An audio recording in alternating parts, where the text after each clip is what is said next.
Coucou tout le monde, ici Soap Scrap Co, j'espère que vous allez bien. On se retrouve pour un petit haul craftelier, j'ai enfin reçu ma commande. Alors, on commence par le plus gros, c'est la planche de pliage avec le Masiko Woo de la marque We Are Memory Keepers. Donc je l'ai déballé pour vous éviter le bruit et pour la tester aussi. Il y a Bébé Lunette qui vous dit bonjour juste derrière. Alors la planche, elle est livrée pliée comme ceci. On l'ouvre comme ça. Et du coup, elle devient giant. Je ne veux pas vous en parler plus que ça parce qu'il y a Greg de la chaîne Handman qui en a fait un tuto. C'est d'ailleurs Jumelle qui m'en a parlé et c'est lui qui m'a convaincu de l'acheter. Donc merci Greg. Donc elle est géniale, écoutez, je l'ai testé, vraiment nickel. Donc le côté pour couper, et là quand on tourne la réglette, c'est pour faire les pliages. Et ici,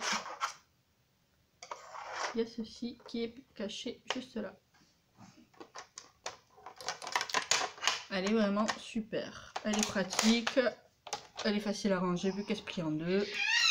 J'en suis super méga contente. Je vais pouvoir jeter le Masiko de chez Action parce que c'est quand même un peu de la daube. Ça dépanne au tout début quand on a que ça. Hein. De toute façon, je n'ai utilisé que ça depuis mi-mars que j'ai commencé le scrap. Mais je suis bien contente d'avoir investi dans celui-là parce que je pense qu'il va vraiment me sauver la mise. Surtout pour les rosaces.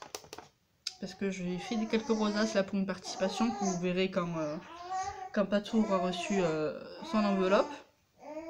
Et je pense que ça va être super pratique pour les rosaces. Donc je vais pouvoir m'entraîner. Ensuite, j'ai acheté des encres Distress Oxide. Car j'avais acheté sur ma première commande craftelier, j'avais acheté la poudre à embossage holographique.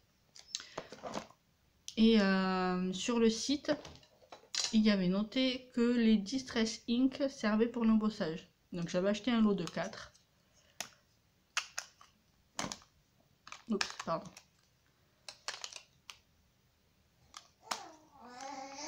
Et celui-ci, pour pouvoir l'utiliser avec la poudre d'embossage. Et en fait ça ne marche pas, ne vous faites pas avoir comme moi. J'ai contacté le site pour leur dire que ça ne fonctionnait pas, savoir s'il y avait une méthode spéciale. Oui bébé Lunette, tout le monde te dit bonjour aussi. Oui ma canaille. J'ai contacté le site pour leur dire que j'avais pas réussi à embosser avec ces encres.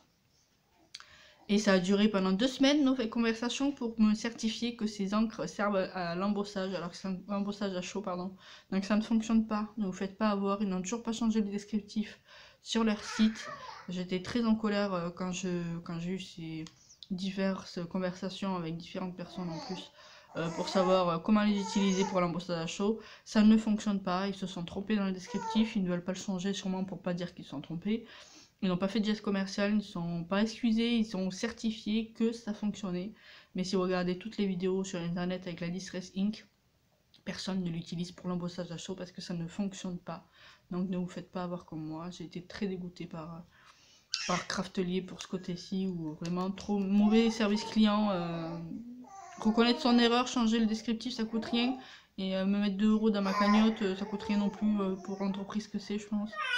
Ou juste des excuses, hein. Juste oui excusez-nous, on s'est trompé, on est vraiment désolé, ça m'aurait largement suffi également. Bref, j'ai recommandé parce que c'est un site qui est génial, il faut pas, pour le scrap franchement c'est une des meilleures boutiques, donc j'ai repassé commande et du coup j'ai pris cette fois-ci les Distress Oxide qui sont spécialement faits pour l'embossage à chaud. Donc là je vais pouvoir utiliser avec ma poudre holographique. Donc j'ai pris couleur corail. Et j'en ai pris un couleur un peu, ils appellent ça plume de pan. Donc je pense que ça va être un vert bleu, vert canard, bleu pétrole, je sais pas trop. J'ai pas encore ouvert, pas encore testé. Ensuite j'ai pris une Versafine, un grand pad de Versafine noir. Parce que j'ai juste un petit, pareil, un petit Distress Ink noir. Et c'est pas pratique quand on fait des gros tamponnages. J'ai fait des tamponnages pour Pascal, qui a reçu mon enveloppe et apparemment ça lui plaît, donc je suis contente. Et j'ai vraiment galéré à faire le tamponnage avec le tout petit pad, donc c'est pour ça que j'ai pris le grand, pour me faciliter la vie des tamponnages. Surtout que, Tadam! 100 € power! Sophia a craqué pour des petites gorgeous à cause de jumelles ou grâce à jumelles, c'est comme vous voulez. C'est toujours jumelles qui m'inspire un peu. Donc voilà, j'ai fait gros craquage sur les gorgeous. Bien sûr, avec jumelles, on a regardé celle qu'elle avait déjà pour pas que je fasse de doublons. Et ben écoutez, j'ai fait une large sélection, hein, comme vous pouvez voir. Donc il y a celle-ci. C'est la numéro 55. Elle est trop belle, avec sa petite étoile. Ensuite, on a celle-ci avec son petit ballon. C'est la numéro 45. Elle est magnifique. Celle-ci avec les cheveux courts, je la trouve trop belle. C'est la numéro 57.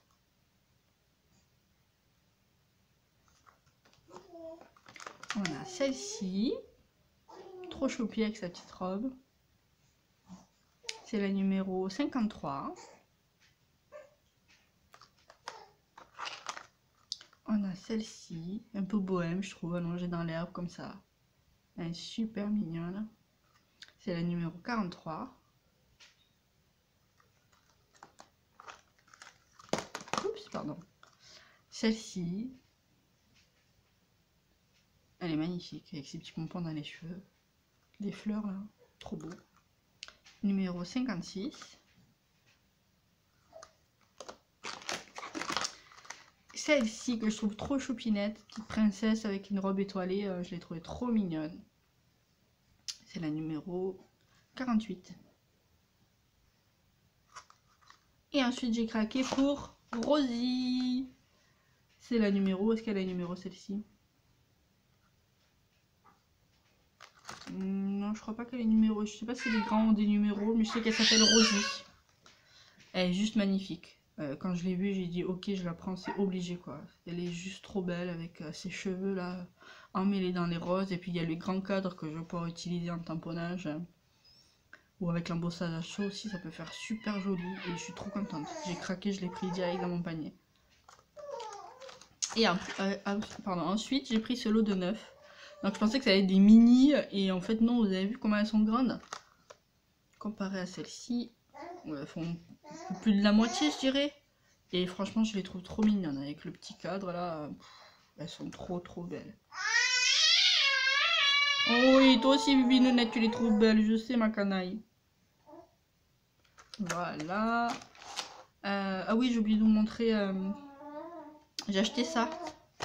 La marque Ranger. C'est pour pouvoir utiliser avec les Distress Ink. Parce que oui, alors ça a été une surprise aussi. Il n'y a pas très longtemps, j'ai vu une vidéo où, donc comme je vous ai dit, j'avais acheté ce lot lors de la première commande. Je crois que c'était 9 € les 4 couleurs. Et en fait, c'est pas fait pour le tamponnage. Donc c'est bien à savoir ça, que des encres à tampons, ce n'est pas fait pour du tamponnage. Apparemment, les nanas qui achètent ça, c'est surtout pour faire des fonds à utiliser avec ces petites mousses. Donc il y a soit en rond, soit en rectangle comme ça. Et c'est pour, comme j'ai fait sur mes ATC en fait, c'est pour faire des fonds, des dégradés avec les distress. Donc pas pour le tamponnage. De toute façon, je les ai testés pour le tamponnage et ça fait pas super joli, je trouve. J'essaierai de vous remontrer dans une autre vidéo. Là, j'en ai pas sous la main. Mais c'est vrai que c'est pas très joli un tamponnage parce que alors ils disent que ce sont les tampons pour faire un effet rouillé. Je sais pas si vous voyez là. Vous voyez la couleur, elle est pas nette. Ça fait un effet un peu dégradé. Donc c'est cet effet là que le tampon, que l'encre fait. Si vous faites un tamponnage, ça sera pas uniforme, ça sera pas tout noir, ça sera pas tout vert. Même si c'est une écriture qui est pleine normalement sur le tampon, ça ne fonctionnera pas en plein parce que l'encre fait en sorte qu'il y ait des espaces où il n'y ait pas d'encre dessus. Donc un effet rouillé comme ils appellent. Bref, c'est pas fait pour le tamponnage, c'est censé être utilisé pour faire des fonds avec ces petites mousses. Je les ai utilisées pour détourer une carte vintage. Et franchement super pratique, donc je suis contente de les avoir pris, c'était 3 € et quelques, et la recharge à 3 €. Je pense que je ferai une mousse par couleur, pour pas les ruiner. Et voilà, donc j'ai pris ça aussi. C'est tout, entre guillemets. C'est tout ce que j'ai pris, c'était vraiment gros craquage pour les encres. Donc pour tester l'embossage à chaud. Ça pour faire mes tamponnages noirs. Et surtout, ben, les gorgeous. Donc, Jumelle m'avait envoyé des tamponnages grâce auxquels j'ai pu faire ma série d'ATC. Et du coup, je me suis dit, ben, moi aussi, je vais en prendre. Donc, elles sont super mignonnes. Je suis trop contente. Je vais pouvoir faire du tamponnage et j'ai du boulot. Mais du bon boulot. Du boulot agréable. Voilà, voilà. Ben, écoutez, j'espère que ce petit haul vous a plu. Moi, je vais tester tout ça. Si vous avez des questions sur les différents produits que j'ai achetés, n'hésitez pas à demander, je répondrai avec plaisir ou je ferai une autre vidéo pour vous en parler si vous le souhaitez. Surtout des encres peut-être pour voir l'embossage chaud, je peux faire une petite vidéo si vous voulez. Et surtout pour les tampons pour voir qu'est-ce qu'ils donnent quand ils seront tamponnés. Bibinounette, vous souhaite une bonne journée et moi aussi et je vous dis à bientôt pour une nouvelle vidéo. Bye bye.